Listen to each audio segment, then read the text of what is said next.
ఓ pocket పాలు తాగుతోళ్ళు జరం అమ్మగాని నా ముచ్చట వింటారులా. మీరు తాగే పాకెట్ పాలు అవి పాలే కావంట. 300 లీటర్ల పాలల్లా యూరియా, సర్పు, సోడా వేసి గిలకొట్టి 1800 లీటర్ల పాలు తయారు చేస్తురంటుల్లా. ఇది అబద్ధం చెప్పే ముచ్చట కాదు. ఇవాళ ఆంధ్రజ్యోతి పేపర్లో హెడ్డింగ్లే ఇచ్చిర్రు. తెల్లవన్నీ పాలు కావు. ప్రతి 3 శాంపిళ్లలో ఒకదై కల్తీ. Detergent powder, urea, caustic soda మిక్సీ చేసిరంట.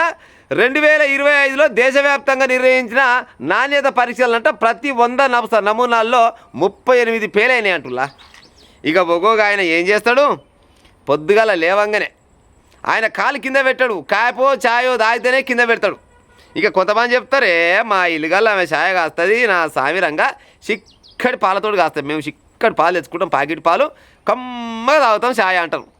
అది పాలు కావు నాయనలారా, అవి పాలు కావు.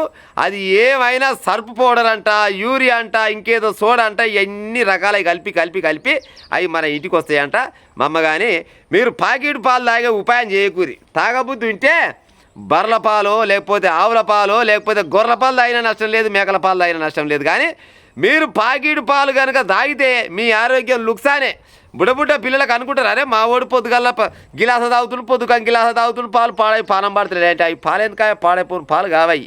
అదంతా ఈసంతో సమానం. మా అమ్మ కానీ బుడ్డ పిల్లలకైనా పెద్దోళ్ళకైనా ఎవరికైనా కానీ ప్యాకెట్ పాలు తాగే ఉపాయం చేయకూరి. తాగబుద్ధి ఉంటే బర్రెలయో ఆవులయో పాలు తాగే ఉపాయం చేయరి. ఇది నేను చెప్పే ముచ్చట కాదు. ఇవాళ పేపర్లో పెద్ద అక్షరాలు తోడ్పడ్డాయి. తెల్లనివన్నీ పాలు కావు. 300 లీటర్ల పాలతోటి 1800 లీటర్ల పాలు తయారు చేస్తున్నాడు చూడు. దౌర్భాగ్యులు వీళ్ళంతా 500 ఏళ్ళు బద్దామని వచ్చిన సన్నాసి బాడుకాలు చేసే పనికి ఇదంతా.